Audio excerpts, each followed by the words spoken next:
back to the 10th floor. It's me, Matt. Everybody, good morning. It's Kat. Good afternoon. Good morning. Good afternoon. Good evening. Good middle of the night, depending on whatever it is that you're watching this. But hello and salutations to a Sunday, late morning, almost afternoon. But get on out of that waiting room, folks. Get on into the elevator. Before we make it up to the 10th floor, there's some elevator chit-chat. First things first, church news or whatever it is that James Law Jr. calls it, church announcements. 15% of super chats are going to be donated to charity. Chat is open. Come on in. Say your piece. Give us your memories of Billy Miller. And also donate to that super chat. 15% of it, like I say, goes to charity. The rest of it comes to the show to make us great. Past that, like and subscribe to the video. Hello, Angela, Rochelle, George, Jeannie, Estee, Kelly, Taiwan, Lola's mom, Jacarius just popped in. Kelly, I think I already said. Is that Kelly Picklegover? Yeah. Yay, yeah, Kelly. Kelly's back. They had a big storm in her town, and so she was able to join us this week. Good. Yeah. Sandy, hello, Sandy. Everybody's here. I'm sure Chandra will pop in at some point, but if not, hello, Chandra, in the future. Hey. But there we go, Melissa. So this was Billy's elevator. Yes, we are in Billy's elevator. Going all the way up to the 10th floor, ascending. All the way up to the 10th floor currently. Good notice, good point out. Ma, you said that earlier online. Before we get too deep into it, of course, the cover art, everybody knows the information by now. But Billy Miller on Friday tragically passed away. He played Jason, and he also played Drew, the first Drew. He sure on did. General Hospital a couple of years ago. When we first started the podcast, it was actually Billy Miller was playing Jason. Yes. At the time. Indeed. So I don't know. See that era of my GH fandom is a little confusing because that's about when we started the podcast. So I don't know if we were actively podcasting at the time or having Kitchen Island conversations. Yeah, we might have been just doing podcasts without broadcasting back then. Yeah, right. Because we did that for a long time, didn't we? Like pausing the TV and talking. Yeah, it took us an hour and a half to get through a 45-minute show every week. We were podcasting with no audience back then. We are our own audience. We were. So I am very familiar with what Billy Miller had brought to General Hospital, unlike some of these other people that were more prominent in the past than they were here. So I saw him transition from Jason to Drew. I saw him leave the Mafia and start Aurora Media. I saw him help Scout give birth by the side of the help Sam give birth to Scout by the side of the road. Of course, Patient 6, Jason comes back to town. Everybody immediately realizes that Billy ain't Jason. There's just something about the soul and spirit of this guy that I know it's Jason. Yep. He becomes Drew. They connect him with Franco. Yep. Drew and Franco kind of are able to get over the baggage of their past while Jason still wants to beat the guy up in the hallway. And I remember when Billy was on there as Drew, his scenes with Monica, with Leslie Charleston, were always so good. They really were. He gave Jason a different flavor. Yeah. He did. Yeah, really. Even from the inception, from the get-go, from the very beginning, you could point out the differences between Drew and Jason, and a lot of that has to do with, the interpretation of the character from Billy Miller. Plus whatever backstage conversations they were having about the direction of it. You know how GH will lean into the talents of the current actor that's playing the character. And start to mold the character around how this person is going to be performing the best. And so we saw very much more of a depth of emotion from Jason. Yeah. With Billy Miller. A little more when connection Billy Miller to his first humanity. came on, when he first came on, remember he was Jake? Yeah, Jake Doe. Called himself Jake for a long time. Because he didn't know, and then he was with Elizabeth, and Elizabeth found out and didn't tell nobody. Yes, that was Elizabeth at her worst, actually. It was. Yeah. When it comes to manipulation. So, a long history on the show. Got a lot involved in a lot of things and was involved with major players, when you're in there with Carly and Sonny running around with the mafia playing Jason, of course, are going to be prominent on the show. What did you guys Absolutely. think in the chat? When it came to the J Sam relationship, there was Steve Burton and Kelly Monaco, and then there was Billy Miller and Kelly Monaco. And Miller, I believe Billy Miller and Kelly had a relationship for a while. Yeah, so they classically Kelly Monaco and Billy Miller were not people that often spoke to the press or did big podcast interviews or shed a big spotlight on their personal lives.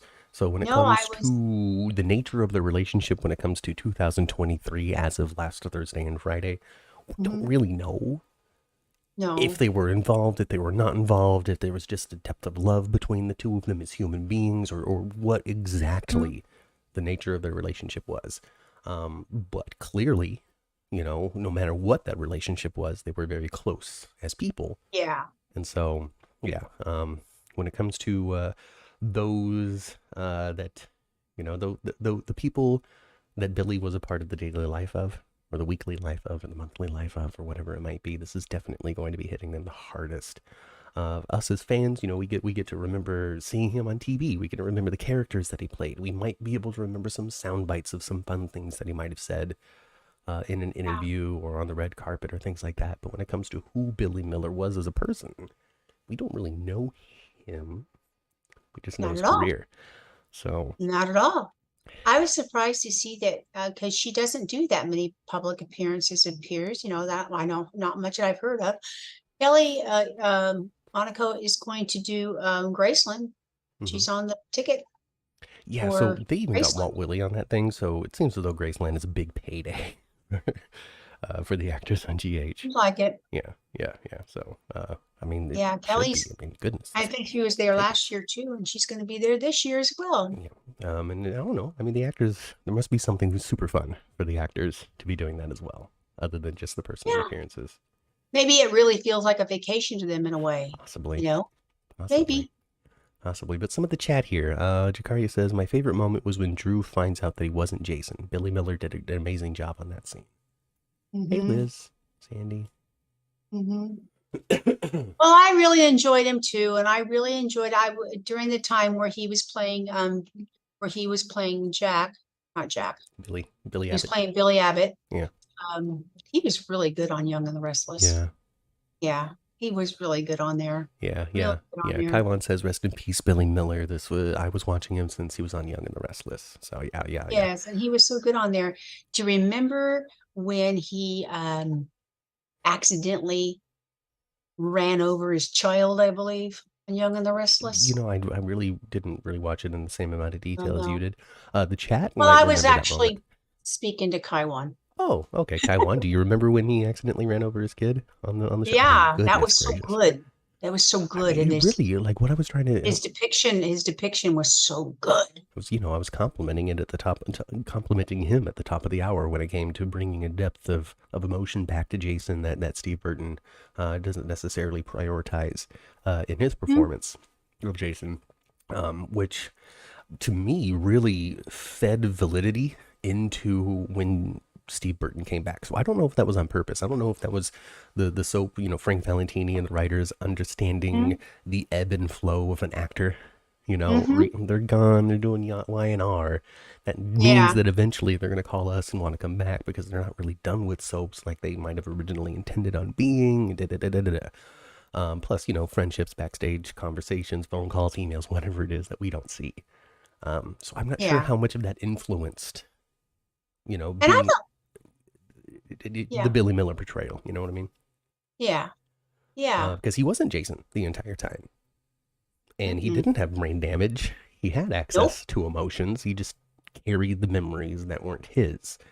So yes, I think that the portrayal of him as Jason, without even knowing that he was going to eventually be Drew, just really just validated all of it so much for me. Well, you know what, I'm just really, really hoping that General Hospital Prospect Park. Boy, you guys have been through some garbage, haven't you? It's been a really rough year for them. Oh, they've had a rough year. they've had some big losses. Even, and this was not in 23, I believe it was 21 or 22, losing their makeup artist Donna was huge. Yeah. Yeah. Was huge. Mm-hmm. And, and then, and losing Nika, Yeah. huge. We're not even talking about, And they're people not, that we see. right, but they were huge pieces of that family. Yeah. Yeah. So Donna Huge had been a pieces part family. of, I don't remember her last name, so we're not going to be able to say it. But No, Donna, clearly the namesake for Donna, the child, right. the person who, I guess she passed away just before they started doing that pregnancy story. I don't know exactly. I believe so, yeah. And then And she was very, very, very close to Maurice. right. And Donna, then, the makeup artist, was extremely close to mm-hmm, Maurice. mm-hmm. He confided in her a lot. So then, yeah, I can totally see Maurice Benard then go up to Frank Valentin's, and I think that Carly and Sonny need a biological kid together, and we could call it Donna, and it's just going to be a great way to honor a lost friend. I could totally see that happening, especially Totally since see that too. Sonny and Carly didn't have a biological kid together at the time anymore. No, because Morgan was passed. Morgan has, and he still is technically dead, but just, we're just Yeah, kind of waiting. technically. We're just waiting for the day he comes back, right? Technically. Uh, I hear things rumbles every once in a while that he's returning, but it doesn't turn out to be true. yeah. Yeah, and of course, and they did the same thing with Nika when they lost Nika, the producer. They created a character named Nika. Well, Nika, the producer, actually passed away recently. Nika, the character, had been on the show for a while already, named after the producer because she was so well loved. That was something they talked about the first time we did the set tour when Nika Garland was still around and Nika, the character, was there. They had Savoy set up. And that was a part of the speech and the spiel. And, I think one of the trivia questions was, do you know the name of the bartender at Savoy? Nika. Yeah. Oh, yeah, Nika, named after one of our beloved producers, Nika Garland. So, the tragedy, sadness all around. There was also, of course, the ones that we talked about on the podcast this year with Jackie Zeman and Sonia Eddy. Sonia Eddy, of course, at the tail end of last year. Yeah. It's been almost a year. So yeah, and then now we have found out that Billy Miller is no longer here, and we also found out some concerning news this week as well with John J. Yorks. He's got leukemia. Some sort of, I don't know exactly what the classification or the exact diagnosis of the condition that John J. York has right now. But yeah, he's looking for a marrow match so we can get a transplant. Yes. And it's interesting. It's really interesting, the cosmic timing of it all. Because the GH fans just got an education, quality or not, but we got an education in bone marrow donation and what it does and how it works and finding the right match and how challenging that can be. So interesting timing when it comes to this, just cosmic timing. I'm not going to say it's planned. No, but I saw John Lindstrom on Twitter this week. Yeah. Speaking about John and speaking about registering to be a donor. Mm-hmm. And you could see that, he and John are very good friends. Yeah. Well, I'm sure the actors that have been on the show the longest are just they've been on that close. show forever. And, they've had a lot of scenes together, over the years. They're very close. And it was very, his Twitter was quite touching because at the end, you could see him becoming emotional. Well, yeah, his very good friend is sick. Yeah, his very good friend is sick. So man, oh man, whatever cloud is over Prospect, can it just blow out of there, please? It's just, it's a bummer, but yeah, sometimes this is just how life works. It's just a troubling, rough couple of months, rough year when it comes to just these sorts of things. When it comes to the circumstances surrounding Billy Miller's passing, what happened, why, whatever it is, we're not going to openly speculate. We're going to let some sort of legitimate news source make some sort of declarative statement on whatever it is that the investigation or police or whatever it is comes across. So I don't know. Stay tuned for that. I guess I could say I don't know, or keep your eyes on the news feeds if you're curious. I'm sure within the next few days we'll find out. Yeah. But I mean, lots of memories here in the chat. On Liner, Adam ran over Billy's daughter, Delia. Uh, Yep. let's see here. We've got I remember it so well. talking about Richie on All My Children. Yes. Like his arc with Yes. Oscar's death. He had some great scenes there. It's true. Yes, true. he did. Adam Chancellor killed his daughter. I don't remember an Adam Chancellor. Is there an Adam Chancellor? On Young and the Restless, there's a Chancellor. There's a Chandler family.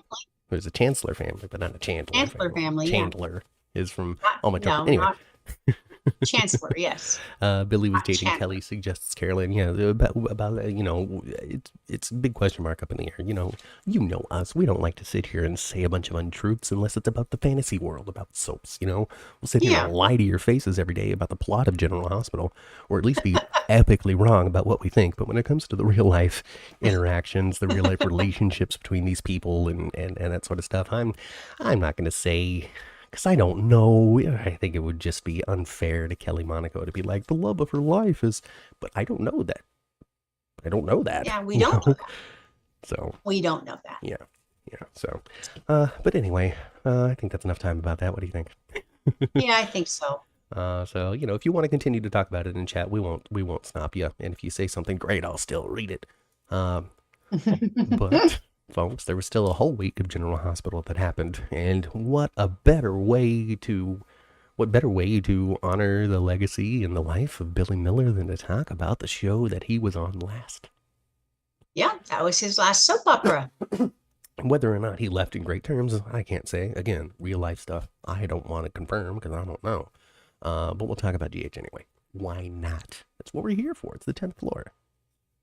Exactly what the 10th floor is for. Great timing, Kelly. Kelly, what a producer. She says it's time to talk about GH. And the chat is slightly delayed from our broadcast, so she technically typed that before she heard me say we're going to transition to GH. So hey.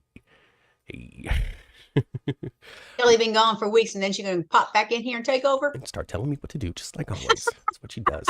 Alpha lady. That's what she is. We love you, Kelly. She's an alpha lady. Oh, goodness gracious. Anyway, so purge that. What we can talk about first, Ma, we can talk about young love. Okay. You want to talk about which going love to Manhattan young love are we going to talk singing about? a show or two, and then probably taking my pants off? What? Joss and Dix, right? No, Sprina. Oh. Okay. Trina and Spencer going to New York. They're going to go to Manhattan for a romantic weekend, just the two of them. I don't believe it until I actually see them go. So what's going to be in the way, Esme? I don't know. There's something to get in the way. It always does. Yeah. It seems like it anyway. Yeah. Yeah. I hope they make it over there. I mean, I hope they do. Maybe they'll fight. Maybe she'll be in bed. And then you remember how she was with Rory, right? And then Rory was like, right? Mm-hmm. And then she saw Spencer. Maybe it'll be the other way around, right? Spencer, and then she'll see Rory and she'll be like, there's something wrong with me. I have schizophrenia. I need to go to the doctor. Need to go to the doctor. Yeah. They made a plan, didn't they? They're supposed to go to Manhattan and go to 2 or 3 shows and go for a nice dinner and then hopefully have their clothes fall off. That's what they're hoping for. So it's entirely possible that they will make it, and they'll go there and they'll have a wonderful time, and they'll have those romantic scenes that the fans have been asking for, where it's just them and they're not interrupted and they're able to speak from the heart and all that kind of stuff. Now, if they go that direction, that's not going to be half an hour every day for a week of these two in these scenes, all right? When they go that direction, it's going to be Monday, Wednesday, and Thursday for about 5 minutes as they're over some sort of candlelit dinner or coming out of a theater. I love you. You're so great. You're so wonderful. I'm so happy we've been here. I've been waiting for this moment. Then Thursday, we get the scene. And that's going to be the extent of the exploration of their super romantic weekend if it's not dramatic. Yeah, if it's not dramatic, yeah, they're going to have, they could maybe come across somebody they don't expect or something. Some kind of hijinks will happen in New York. Could Yeah. happen. Could be. Yeah. Could Yeah. be. So, Esme, Ooh, the Nikki, fans are not going to like it though if that happens. If they show them going to New York, but there's no end game for it, oh yeah, boy, they the go to New fans York are and then going they to come be back a week later with absolutely no new scenes. And they're just like, what a great time. I'm super happy that we made love. you know? He would blow a gasket. Goodness gracious. Drink something. Anyway. Hey, James Lett Jr.'s in the chat. Hi, James. Hey, James. Hey, what's going on? So yeah, I don't know. Something will get in the way. Melissa suggested earlier that Nicholas's reemergence is going to get in the way.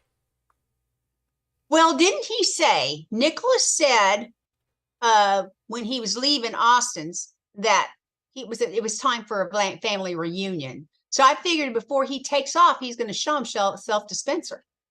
Hmm. I don't think he's going to show himself to Ava. I don't know, because he said that he needed to go to Europe. Uh-huh. And that's where Laura is.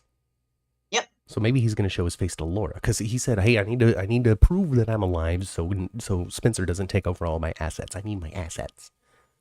Yeah. Yeah. So he must know that 6-month day is coming, huh? Yeah, he pretty much said so to Austin. But hey, good kudos to him for knowing what day of the week or what day of the year he got bashed over the head with, right? 6 months after I go missing, I'm declared he is dead. Recovered. I wonder he if is truly recovered. Has it been 6 months real time? I bet it is. It probably is. You know how they do. I bet 6 months ago in reality was 6 months ago on the show, whether or not it was actually 3 weeks or whatever. Yeah. Yeah. Oh God. I think it has been 6 months though. But yeah, he's going to show him. So I got the impression that maybe he was going to see Spencer before he took off. Yeah, I really don't know. I mean, that would definitely pump the brakes on the New York thing. Or maybe show himself to Alexis. Maybe. I don't know, but yeah, he's going to have to go find his mom because it's important for her to know that he's not dead. Yeah. Yeah. Angela in the chat, hey Angela, is suggesting January. So it's been 9 months. All right. So Angela's suggesting that Ace might go missing, which might prevent Spencer. But didn't Ace already get kidnapped once already by Victor? Yes. Is it so soon? It's so soon to kidnap that boy again? Well, yeah. Especially in General Hospital, kids get kidnapped a lot. Yeah. Historically, they have. Yeah. It's just not a safe town, is it? It isn't. Sonny does a bad job of keeping the drugs away, too. It's funny, because Daisy said his child was run over by Adam, another character, which is obviously a response to what we were talking about before with Young and the Restless.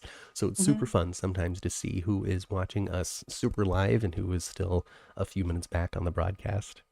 Catching up. Super fun. Super fun. Thank you for the contribution, though, Daisy.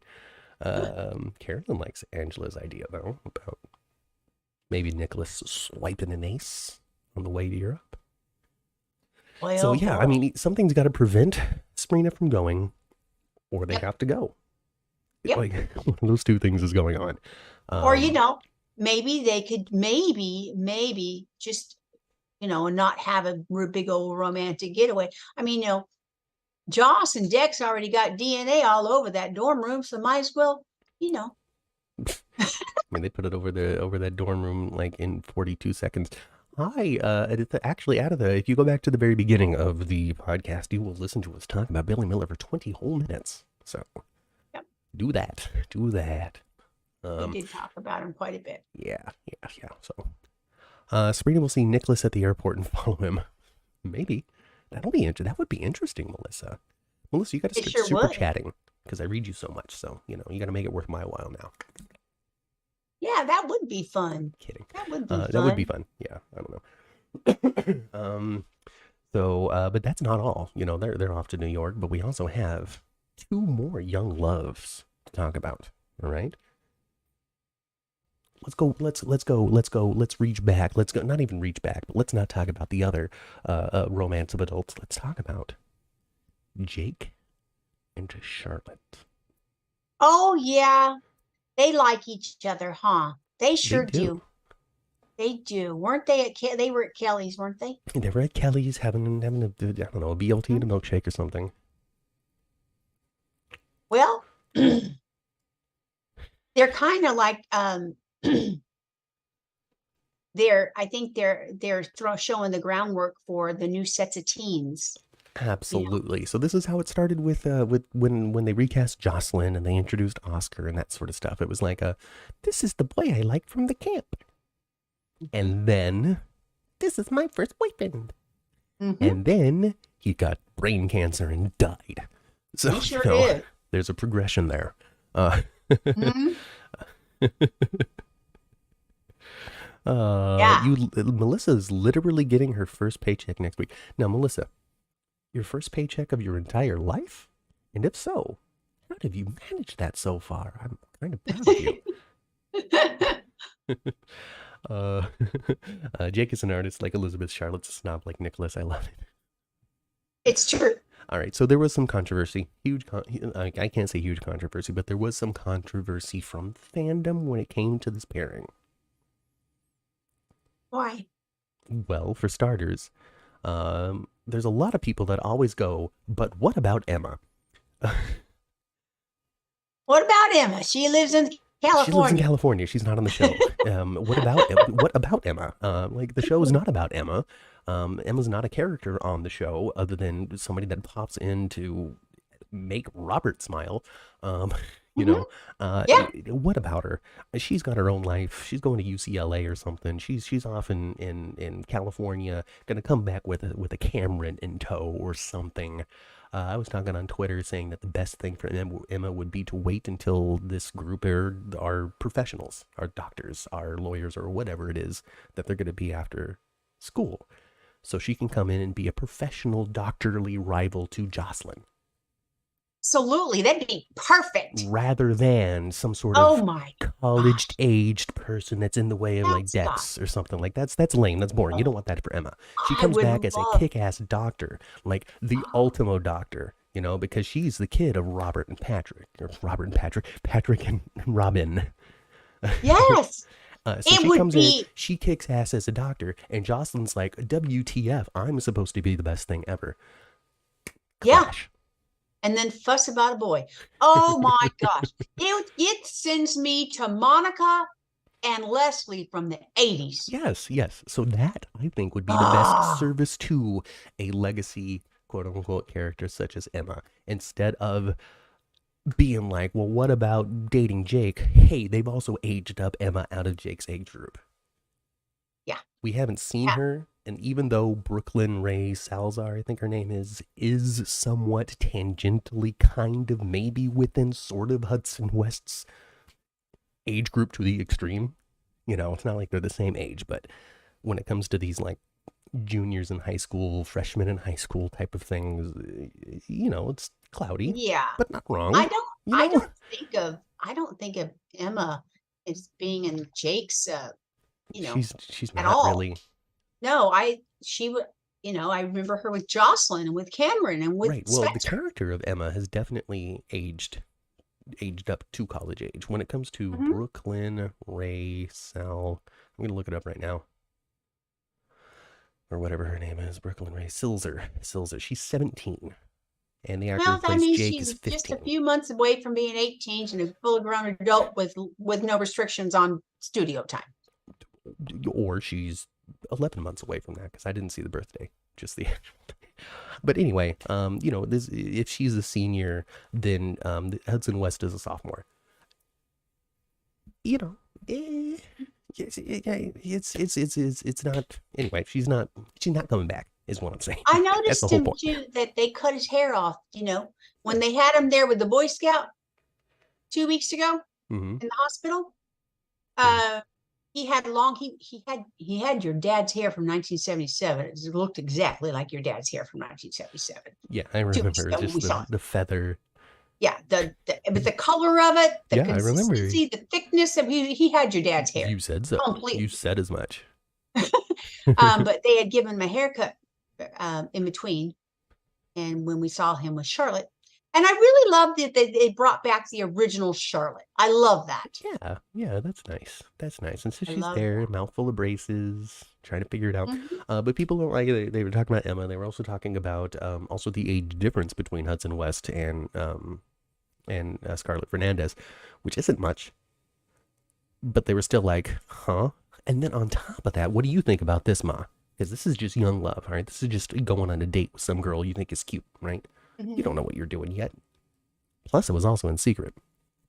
But how Mhm. dare Jake, our wonderful, glorious, golden boy Jake, this baby that was created from the night of passion, from Jason Yeah. and Elizabeth, the biggest Yeah.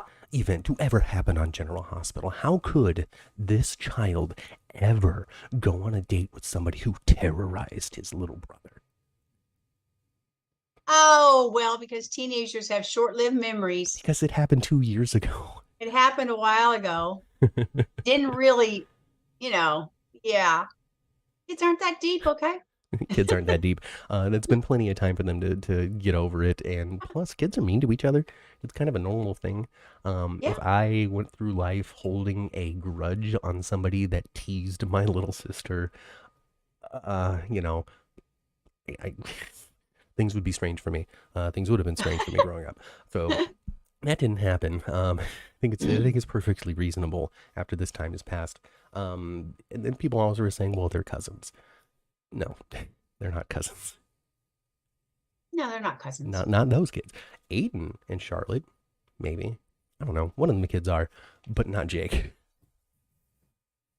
Because No, not Aiden Jake. is Lucky's kid and Charlotte is Lulu's kid.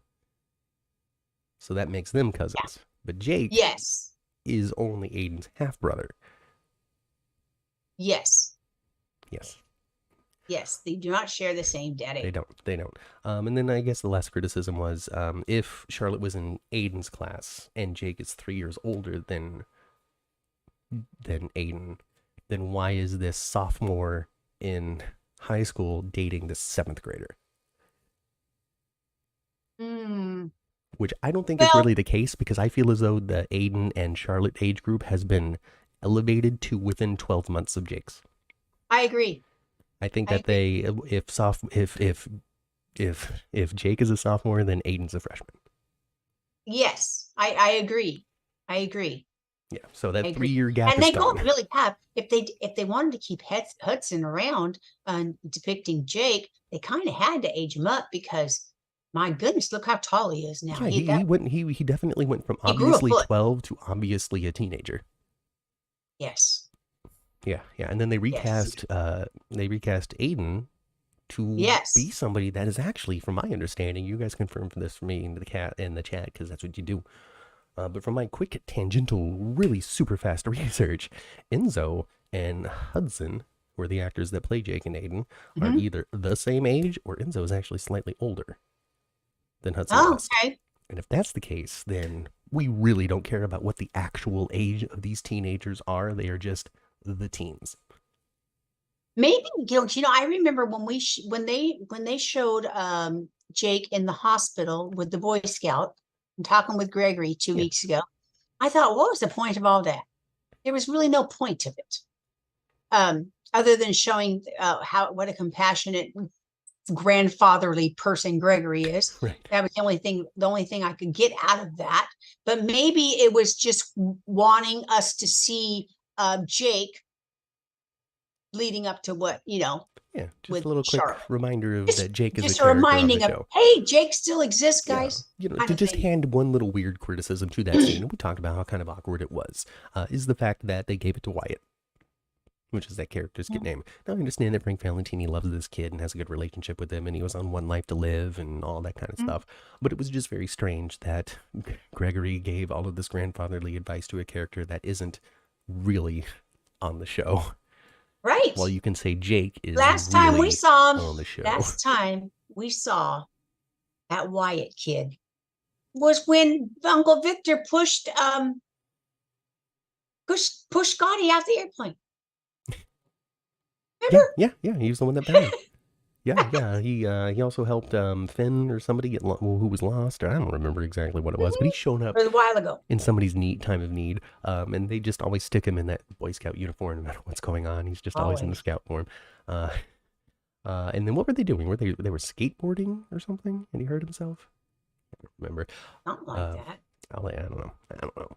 But milkshake between Jake and Scarlett, excuse me, and Charlotte had just set Twitter on fire for no apparent reason other than we need to find something that we don't like, and that was it. Yes. Melissa says that Wyatt may return now that Cassie DePalva and Blair Kramer is on the show. The actor played her youngest son Sam on One Life to Live. I doubt it. What an epic waste of time that would be. Blair's on the show for 2 days. We've already seen one of them. And she did mention one of her children, though. And her talking with, she did mention one of her children while she was sitting at the Metro Court talking to Tracy. Yes. She mentioned Jack, who's now in college. Right. Which would not be Wyatt. And would not be Sam either. Yeah. So I'd forgotten she had a kid named Sam. Shoot, I don't know. Apparently she's had all kinds of life Star, after Life to Live. Jack. That's the two I remember. Star and Jack. I'm really not sure that when it comes to Blair Kramer, there wasn't one life to live. That woman has lived many lives. Yeah, she's been around for a while. But she did take some pictures with Roger Howarth behind the scenes. I saw a picture of the two of them together. You know, it would be kind of crazy and everything, but I really, and I don't know how Roger would feel about this, but I'm all for him being taught again. I would love for him to be taught again, really. I would. He just one day just pulls something off of his face, reveals the scar. And that half moon scar is back. Austin doesn't exist. Man is Manning. That's so funny. I tell you what, she looked pretty good. She did. Cassie looked pretty good, and she wearing the hell out of that white suit. Yeah, she looked good. Yeah, she was. So apparently, at some point she married Martin Gray. Sometime in the last 15 years, I guess. Oh my gosh! And Martin's look on his face. Oh. He was like, "Who?" He was taken aback. He needed support from the frame of the door. Even he's like, "Oh," Made sure he sat with his back to that table. He got the menu up, and he's like, "Oh boy, oh, it was good. It was good." Oh goodness and gracious! He tried his darndest to get Lucy out of there and over to the grill. Get some crab cakes. I mean, he tried.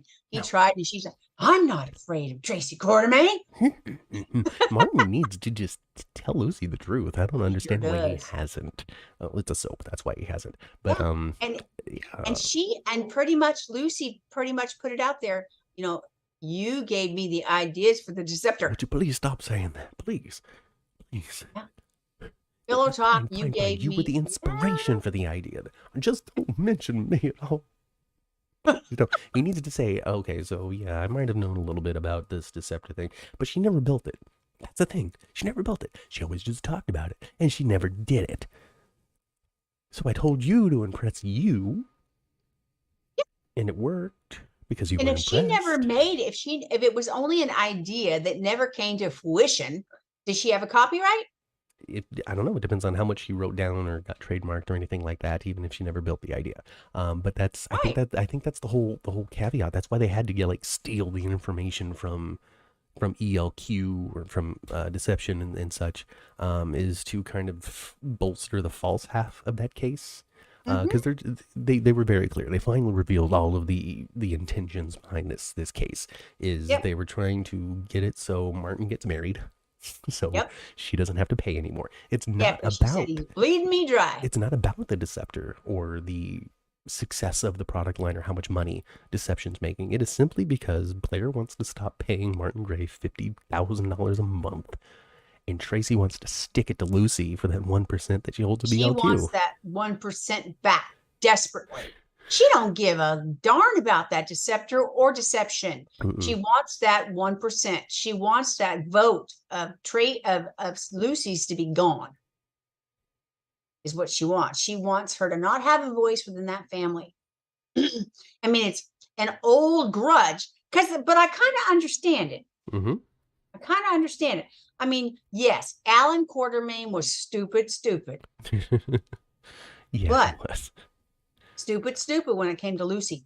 But, you know, Lucy did really, really mess with that family. She really did. Mm-hmm. See, look at that, Daisy, a couple of minutes behind us. They should have brought in Lila Ray. Exactly. It's exactly what I was talking about. Doesn't matter who they stick with, Jake. There's somebody going to say, well, it should have been. Well, what about a character that's not on the show? Well, I would love to see Lila Ray come back. And the last time she was a baby when we saw her, she was a toddler. Yeah. Yeah, I would love for Lila Ray. And I would love for her meddling Sky mother to come back too. She was great on there. She's a great Quartermain on there. She really was. I will miss the fact that Luke's not on, because I always loved that, he called her Blaze, I think. I don't know. Belinda. I believe he called her Blaze, didn't he? Maybe. Or Red or something. I don't know. Anyway, I like the banter of Luke and Sky. Well, then we don't need Sky because Luke ain't around. Back to the topic at hand. Edward, Melissa says, Edward would be so proud of his little girl. He probably would be, though. That is like an Edward kind of thing. Yeah, that is. Yeah, Tracy channeling her daddy. And I really enjoy the brilliance of how they wrote that conversation between Tracy and Lucy. So I don't know who did it. Clearly, we don't know who's putting the words in the characters' mouths right now. No. But the fact that it wasn't a blatant revelation of, I want your 1%. That wasn't the first thing said. That was the thing that was said at the end to kind of put a cap on it all. But the real revelation was the negotiation, What about 50-50? What about 35? Yes. 65, down to 51. Yes. 49. And then Lucy realizes from that offer, 51. Yep. 1. Mm-hmm. Oh, this is about ELQ. Yep. Yeah. Luke did call Sky Blaze. Yep. It was fun. So, yeah. You stop sitting in the chat and lying, all right? Peter August is not back. Peter August is not going. So that's the primary theory right now when it comes to who's effing with Anna, who burned down the house, who left her the note in the red and all that kind of stuff. Peter August is back. I'm going to sit here and say right now, here on the 10th floor, Peter August is not back. It's a better chance that it's Alex. Way better a chance of it being Alex. Mm-hmm. Or, get this, I'm actually banking, I would bet 42 of my own dollars. Okay. They don't even know. Oh, I wouldn't be surprised if they don't know. I wouldn't be surprised if they don't know either. They don't. It could be a number of things. It could be Pikeman. It could be Alex. It could be Angela screams, it's Charlotte. Well, she did put a snake in Amber's bag one time. She sure did. She did. It could be a number of things. It would be delicious too if Anna's fractured. She is Alex. We were also talking before. We heard rumor, or I don't know. So we confirmed actually from people who work on the show, and I don't know if this was kind of just put on the way on the side until Jeannie Francis comes back, or until the writers come back, or what. But there was also original talk of Kevin having a fractured mentality, a fractured mind, so to speak. Well, I've always wanted that. So if for some reason, because of Jeannie Francis's break, or availability, because he's doing a book tour or something like that, it's entirely possible maybe they took that plan for Kevin, gave it to Anna. Mm-hmm. So maybe Anna's doing this to herself. She can't deal with the guilt of killing her sister and being a double agent and being found out and all of these things, and she lets Peter die, and she becomes Alana. Mm. What did she say? What did she? What was on the mirror? You didn't get by with something about your. You tell us. Come on, chat. Yeah, you didn't. Yeah. You didn't get by with this. Yeah, Yeah, something like that. you didn't get away with it. I know what you did last summer, or something. Right, something like that. Yeah. Something in that way. Yeah, something like that. Yeah. The last scene on Friday.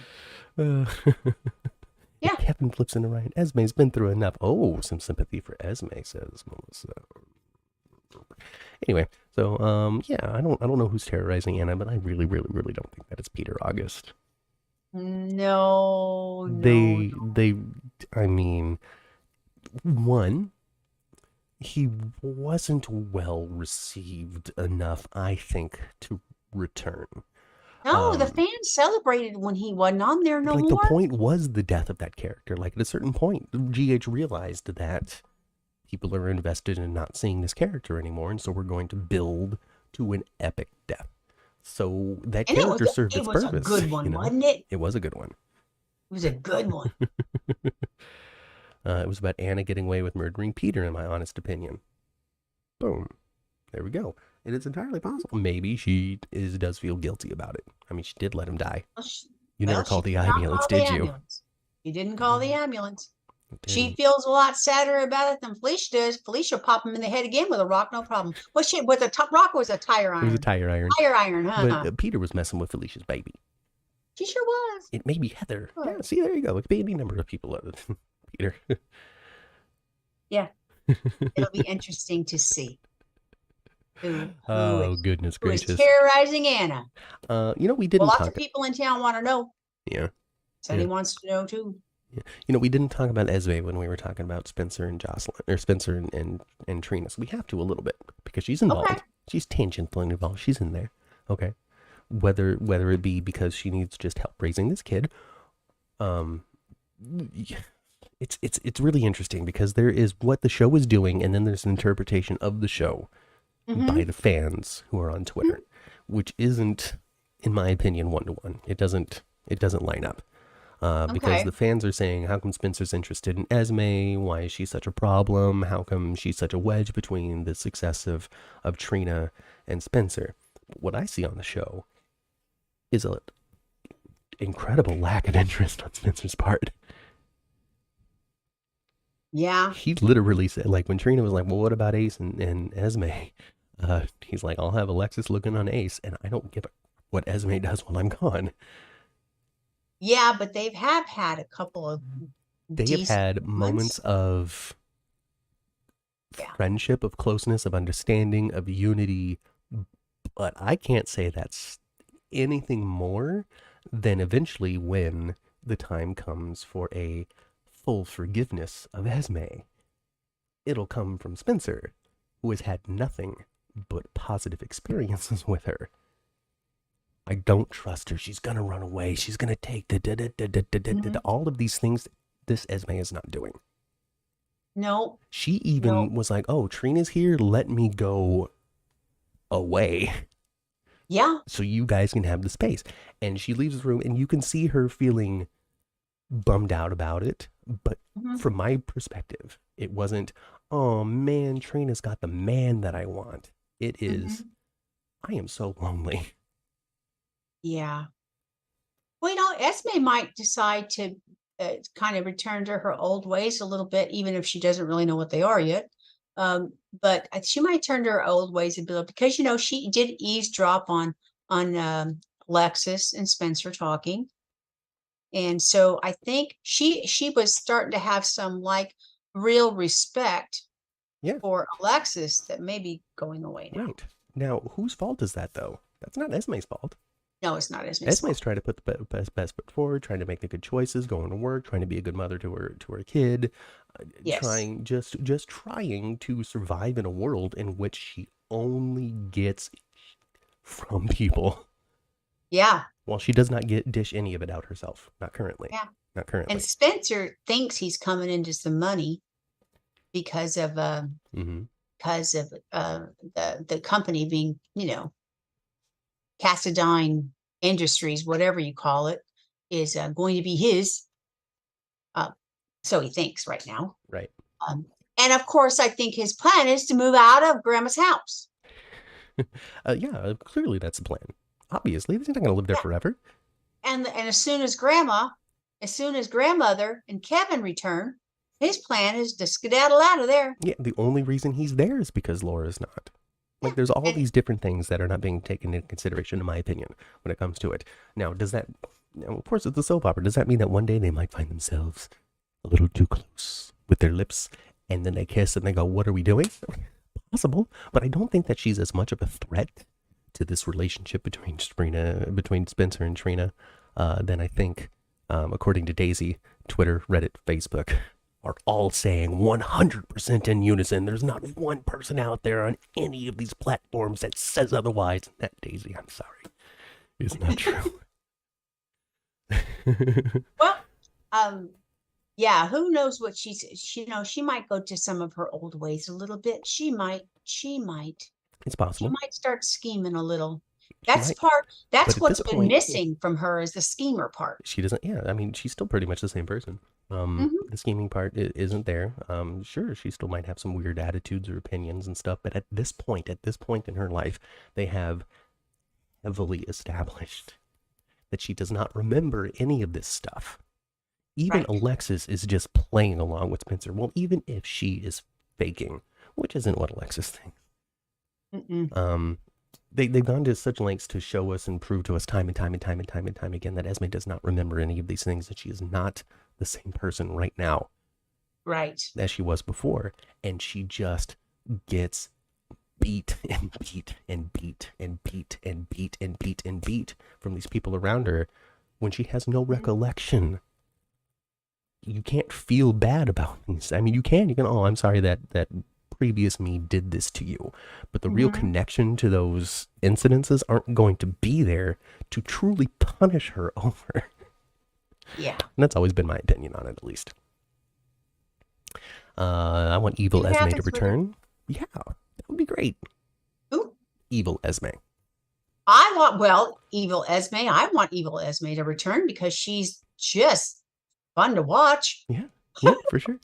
Who knows what? I mean, Nicholas is around the corner. I mean, the resolution of this particular part of the story is coming.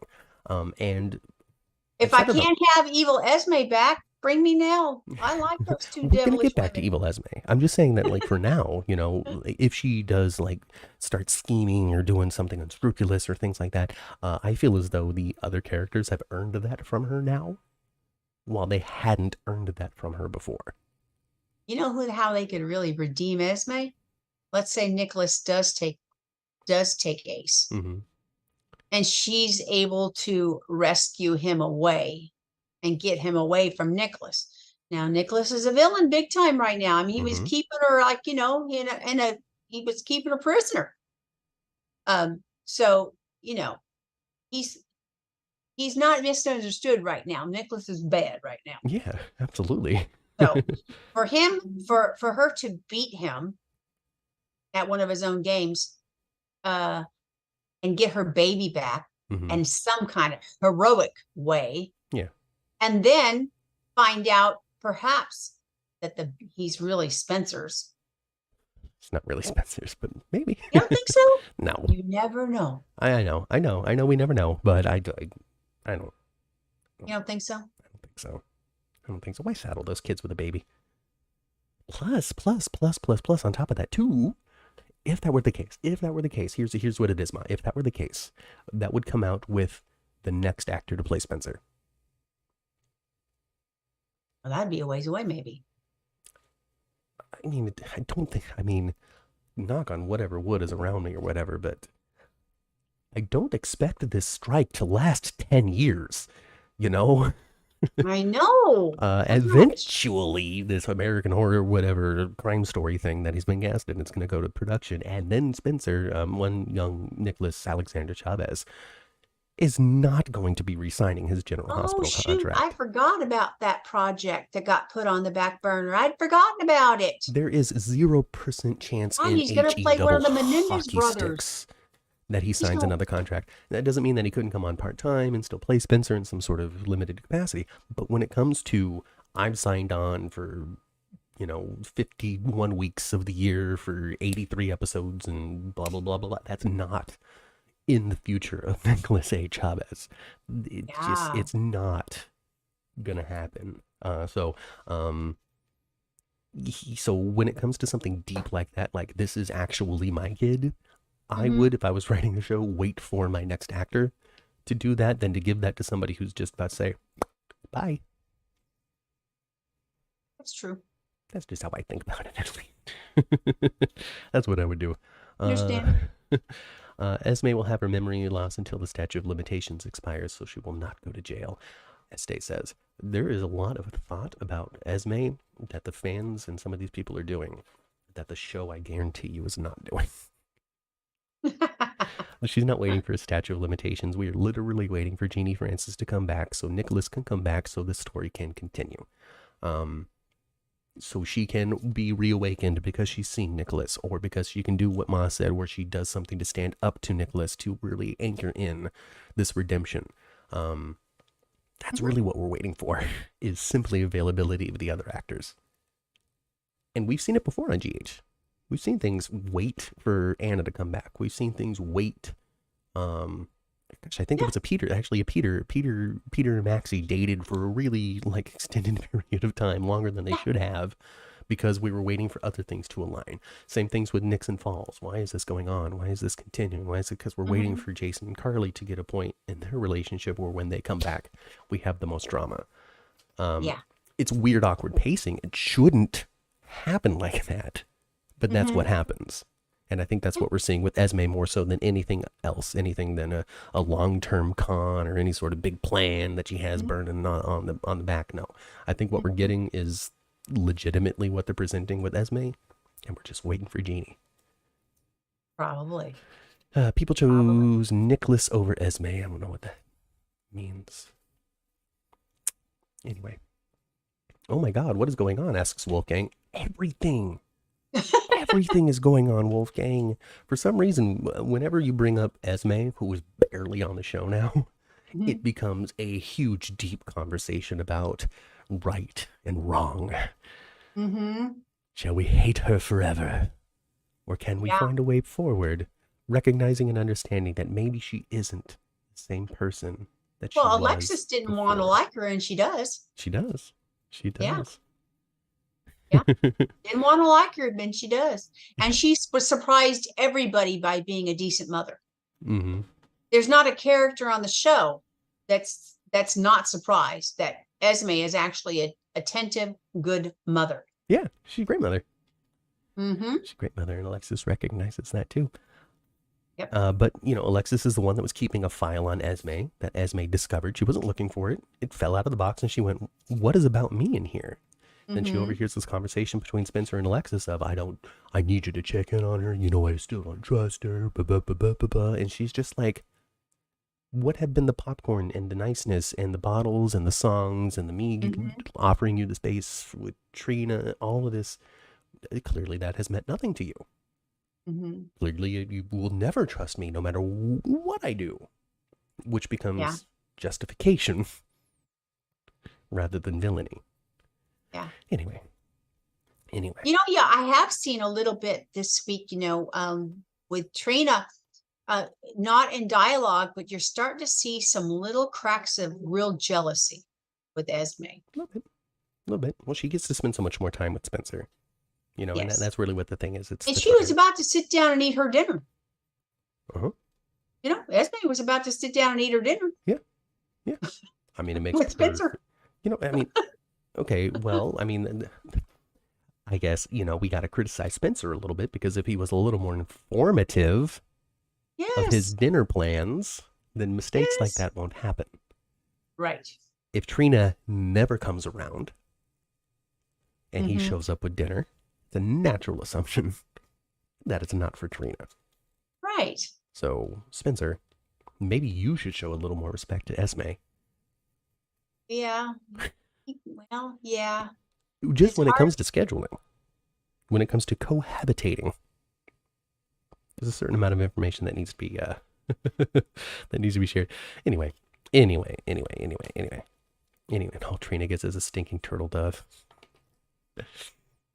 Whatever. She's gonna get that. And she didn't. And you guys know that she was just sitting there on top of the desk. It wasn't in no special place. No, she just threw it there. She doesn't care.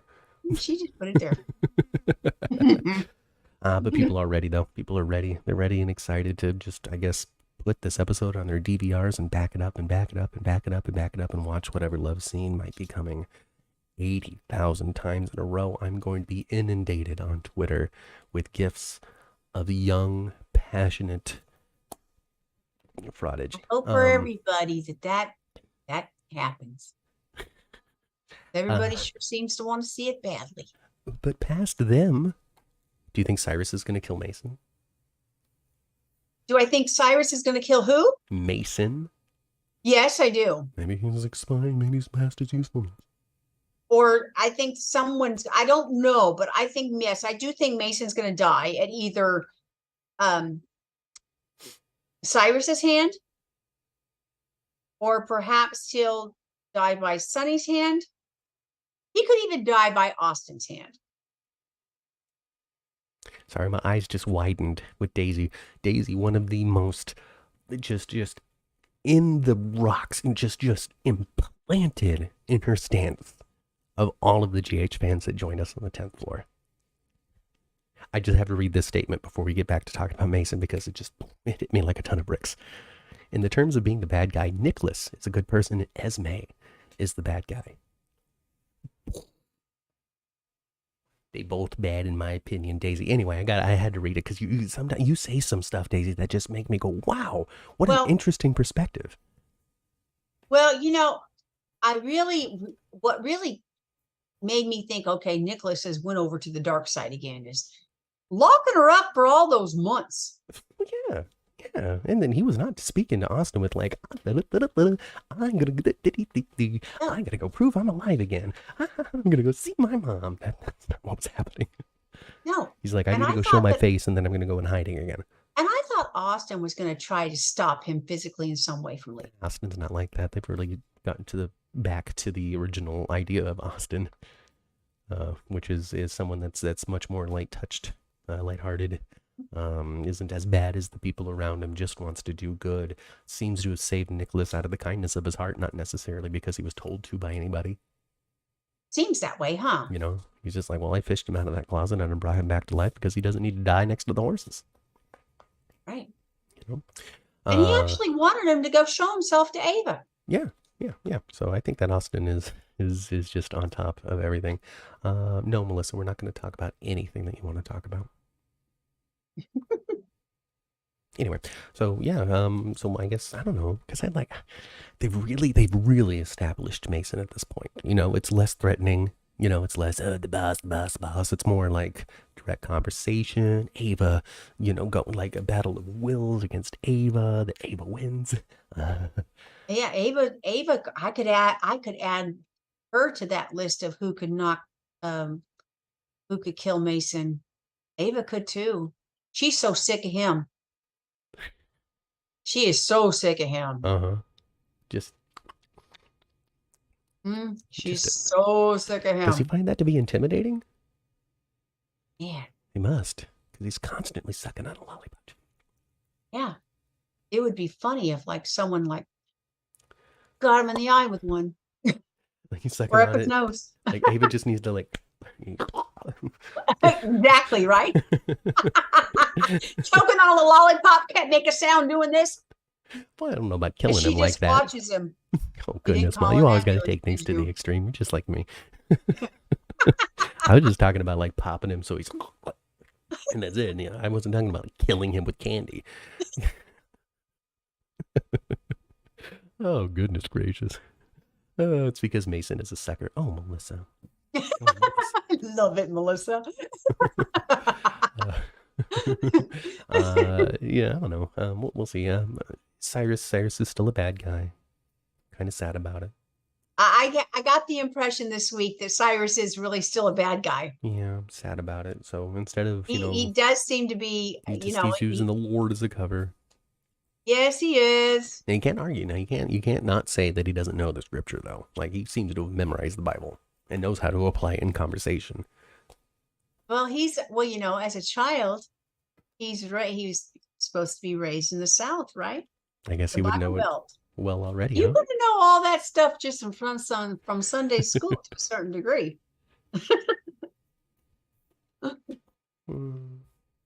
Yeah, Cyrus is not a good guy, hun. No, No, no. no, he is not a what do we call him? A faithful fade or something? No, Faithful fate, you know, he's it's gone. not. It's gone. It's gone.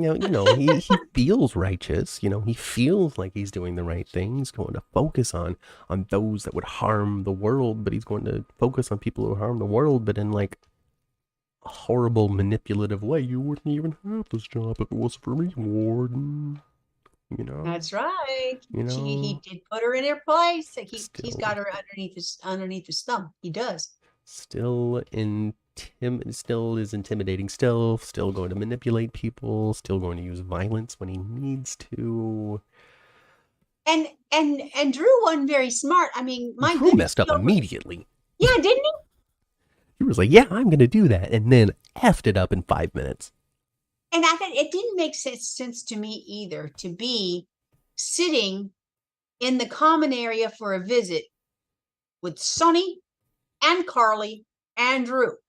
That is like, okay, something's going down. Even if you don't know anything, you can tell by those three individuals sitting together in an open area. What are they talking about? Something's going on.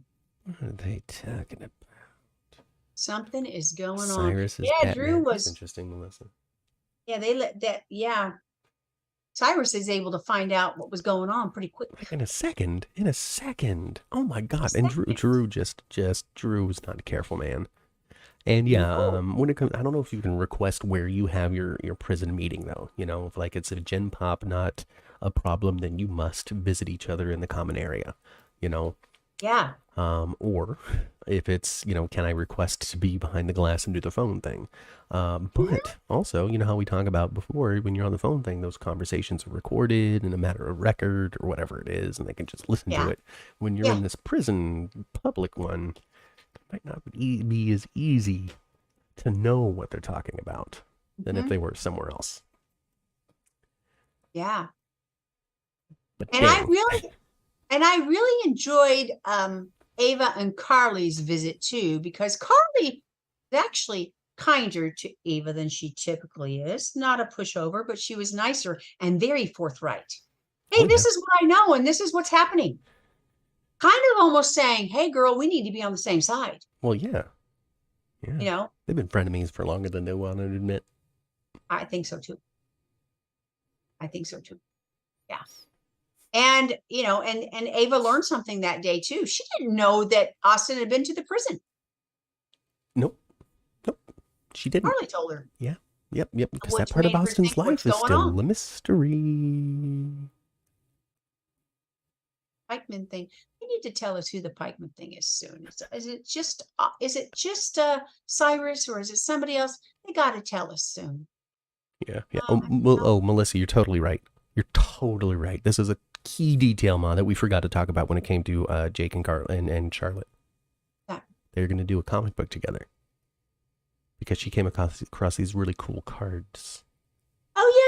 I thought that was sweet. Actually, he was going to do the illustrations and she's going to write it. What are the odds that he illustrates a card that activates his mind control? Well, that would be interesting. Wouldn't that be interesting? Melissa, you're totally right about that. Anyway, back to the Gatling gang. Wow. That would be interesting. Yeah, that's a good one. It's not Cyrus. What do you mean it's not Cyrus? What do you mean, Angela, it's not Cyrus? Cyrus is the boss, right? Cyrus is the boss. Or is the Lord the boss? Maybe that's... Well, maybe he's not. Maybe he's that was something that I theorized. Thumb, like the other folks are. Not necessarily under the thumb, but a part of, friends with, confidant of, because we were talking before a couple of weeks ago when it came to the revelation of the relationship between Austin and Cyrus, and about how Cyrus is probably Austin's dad, and how it was super exciting when Cyrus would come by because of this, that, or the other thing, and gifts and money or whatever. So, maybe there's just a lot of stuff there. Maybe he's not the boss. Maybe he knew the boss. Maybe the boss was Austin's mom. Maybe the boss was Austin's aunt. Maybe. No, I don't know. Maybe it's still Olivia Jerome somehow. Maybe it's still Olivia Jerome because he did mention her. Cyrus is not the boss, or Cyrus is the boss. He is not Pikeman. Pikeman and the boss are separate people. I think we know that. Yeah, we know that. I think the show has done a decent enough job of explaining that. Because Pikeman is an active entity, like if Pikeman wasn't an active entity, then I can see a little more of a line between the two of them. Plus, Cyrus set up the whole thing, and if he was Pikeman, then he would have known that the schedule was false, and could have just sent somebody at any time. Yes. Yeah. Yes. Angela says with 100% certainty and confirmation that Cyrus is the boss. For now. I never believe anybody. He is the boss for now. Please let us know who Pikeman is already. And Angela, do you think that Austin is Cyrus really Austin's dad? Because I really am thinking he is. I mean, why not? I'm thinking he is. Why not? Come on. Oh, Nina's going to have Sonny but lose Willow and the children. I don't know. I don't really care, honestly. I'm getting to a point where I don't give an F about whether or not Nina has a relationship with Willow. I don't care. And it's all Willow's fault, really. No, it's not. No, it's Willow's fault that I don't care. Oh, it's Willow's fault you don't care. Okay. All right. Well, I think that Sonny and Nina are going to stay together for a little bit, but I don't see a marriage between them. I don't think they're going to wind up getting married. I think they're going to wind up breaking up. Michael and Willow? No. Oh. Nina and Sonny. Oh. I do think they're going to wind up breaking. Because, Nina, she doesn't know how to behave as Sonny's wife, girlfriend, whatever. She got too big of a mouth. She talks too much. And she wants to have all this information. Well, you're never going to be kept inside the loop. No. The only woman that even was partially inside the loop, and she was off and didn't know what was going on, is Carly. And now she's starting to compare herself to Carly a little bit, No. It's not going to work out. Remember back in the day how jealous Jax was of the fact that Carly and Sonny were still around each other, were still pivoting around each other and still in the same circle?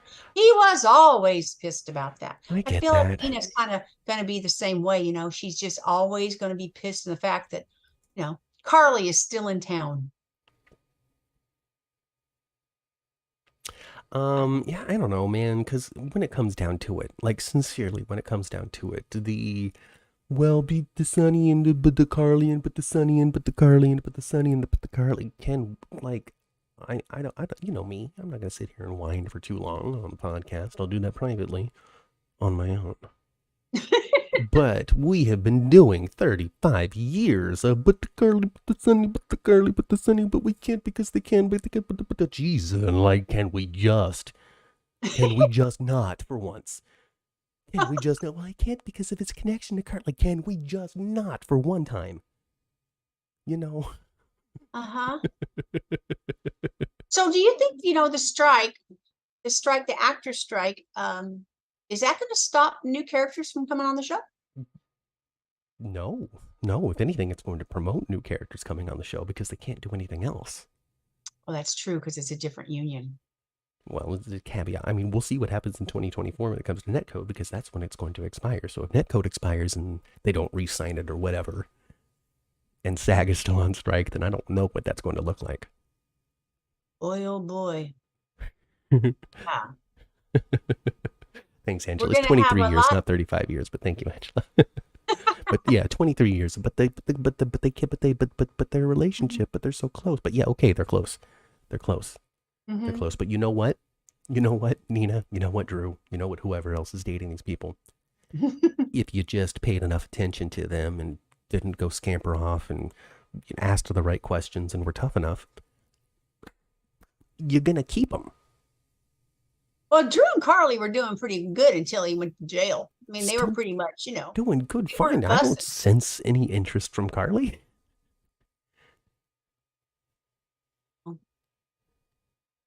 Mm-hmm.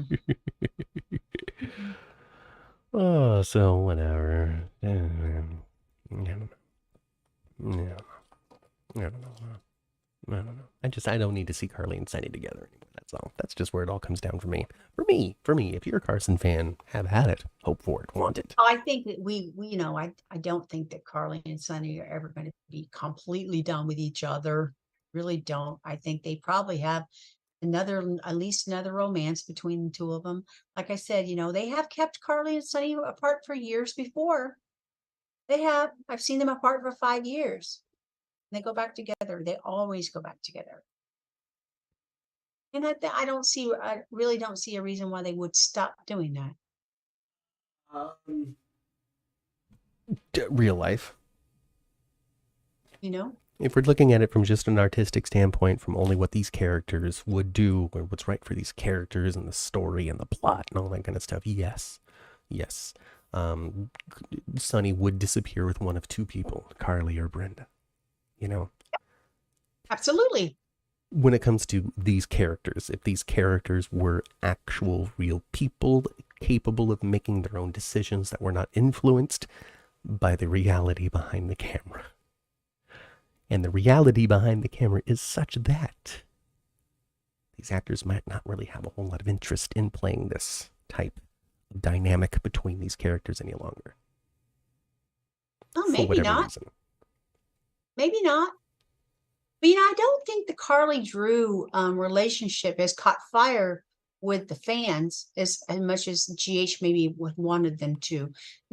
People don't really care that much about Carly and Drew, I don't think. No. I sincerely really wholeheartedly believe that Carly and Drew are a thing simply because Jason left. I think so too. And he's probably around the corner coming back. Probably, still a couple more months, but probably. Yeah. Scotty wasn't on contract. Everybody relax. Ken Schreiner wasn't on contract to be released from it. No, Ken will be back. Yeah. I'm not concerned about Ken Schreiner coming back. I think he's always going to be popping in and out. He'll always be back. I think the character that it had danger of us not seeing again, and I really, really am not happy about this. Kathleen Gotti, I love her on there. I love Liesel. I don't want Liesel to disappear. Well, I've got good news for you, Ma. What's that? Somebody asked Kathleen Gotti if they were going to see Liesel Obrecht on anytime soon, and she said, "Keep your eyes open." Oh, yay! I just love her. Her comedic part is, I love her. I want her back on there. And when she was evil, she was fun to watch then too. And when she was underneath the grips of Faison and doing crazy things, I loved it. So I want Liesel back. Yeah, she'll be back. Hopefully soon. At least Kathleen Gotti seemed to have suggested that she might have been on set recently. Keep your eyes open is very different than I don't know.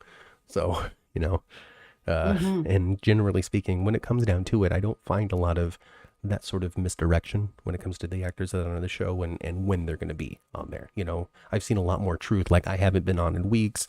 I don't have a current schedule. My last filming day was a month ago. Like, I've seen that as their answers, but not so much, well, you'll see. Well, why don't you just keep watching? I could pop up at any time. That never seems to be their answer, Yeah, that's true. That's true. Well, before we go off, we really have to talk about Anna and Valentin a little bit. Yeah. We got to talk about the two of them because, Anna pretty much told him, you are lying to me. You're a lying liar. And he's like, yep. Yeah. Yep. I was kind of surprised when she got that note from Dante with Valentin's name on the manifest or the passenger list or whatever it is, and then just hands it to him. I thought they were going to play. I thought they were going to do, because Anna and Valentin do a lot of cat and mouse. Maybe this is just a part of the cat and mouse. But she was a lot more forthright, just like, you're lying to me. And yeah. Well, she caught him in the lie. She had the evidence right there. Yeah. You weren't at ELQ like you said. Oh, well, I do work for Pikeman. I can't get out of it. Trying to keep you away from it, which is why I'm being secretive about it. Super sorry. What else are you lying to me about? Can't tell you. Uh, I think Valentin is a clone. Now, that's something that's come up a couple of times, is Valentin has been replaced. Oh, and that's not Valentin? And that's not Valentin. Maybe Valentin is still back over there on Crete in that little cell. Maybe, maybe like in the house in Crete, not like the Crete that crumbled over Jason Crete, not Greenland. Ooh. Like been that's replaced 2 years ago, Crete. Like been It's 2 replaced. years ago, Crete. Yeah, since he went to the mansion, invited by Victor, type of replaced. Like he's really Yuri or Sergei or whoever. Whoever Victor's number one guy was. Now they've done it. When it comes down to it, GH has done it. Phazon was Duke. Yeah. So they could easily just that. pull off the mask, and I haven't been Valentin this entire time. You've never been dating Valentin. You've been dating me. Ted King. Moora. What was he? Johnny Zakara? No, wait. What's his name? Alcazar? Tony Alcazar? What? Alcazar. Alcazar? Yeah. What's his first name? Lorenzo. Lorenzo Alcazar, yes. Alcazar. And then there was another Alcazar. I believe that was Luis. Alcazar. Luis? There was more than one. And I think. And I don't know. It was a while ago. And you saw, didn't you see that other Alcazar on another show, right?